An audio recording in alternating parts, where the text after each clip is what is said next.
बनाई सैया के हाथ से खाई के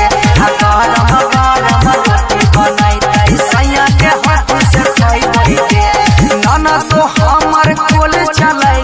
रगड़ रगड़ के नहाई के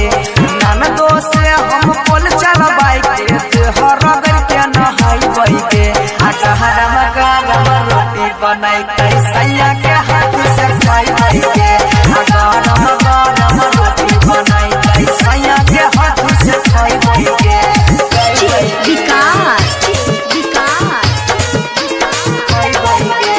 Matiyar Kala Sitamarhi presented by Albina Recording Studio, Simra. Singing by Bansidhar Chaudhary. दिन भर में चाय रवारी लगेबै ओठा लाली के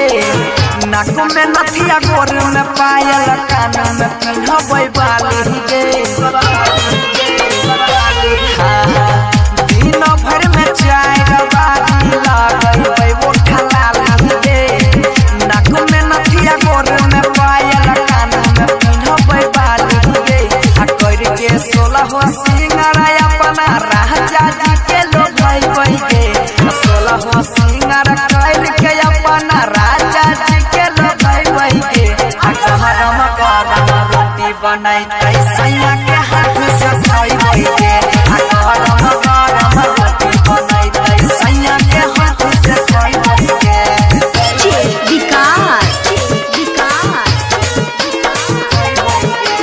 Matiyar Kala Sitamarhi. Presented by Albina Recording Studio, Simra. Singing by Bansidhar Chaudhary. छिए बड़ा बाबा के बेटी के करो से नहीं डर के मन होते हमर जहिया चौका बर्तन कर के